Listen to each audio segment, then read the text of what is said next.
I started collecting when I was probably about, I think either 15 or 16. Vinyl had only came about, so this would have been about 2014. So I guess 2 years earlier, the vinyl resurgence happened.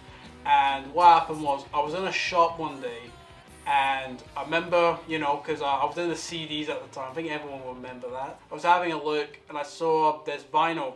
I'd never seen a vinyl in my life, and I saw the cover, and it was Sgt. Pepper's Lonely Hearts Club Band. I looked at the image. I mean, I already owned the album on CD, but there was something about that cover kind of talking to me. I know that sounds bizarre, but it just kind of talked to me, and I just knew I had to. I just decided, let's buy it and see what happened. I didn't even own a record at that point, but there was just something about it. Eventually, maybe like, I don't know, a month or two, I finally got a record player.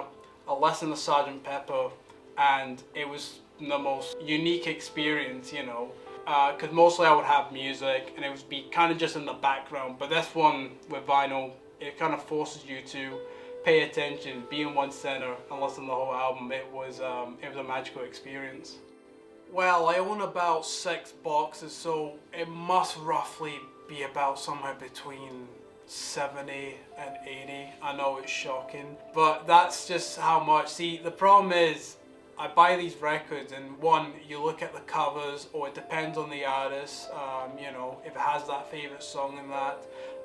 It can be a bit of annoying for room purpose, but it's just, it's just a experience. Favorite record, it's probably well, there's 3 records I have, one that I really like. So the first one, obviously, it's got to be Sgt. Pepper. That was the first one I bought on vinyl. The Beatles were probably one of the first bands I might have heard of. Sgt. Pepper, I mean, at the time, it was kind of like the big album, the big psychedelia craze, and it is, after 50 years, it sounds unique even to the day. What made it unique, I think, how they recorded, and of course the songwriting by Lennon and McCartney, The second one would have to be the other Beatles album, Abbey Road. It was the final, the final one they recorded, but of course it was, that other one that was released was Let It Be, but that one just felt like a big finale, and I just love it. The guitar work is amazing, the vocals on that, and finally George Harrison actually get to sing more often than on other records. It's just a phenomenal album and a brilliant swan song to one of the greatest bands in the world.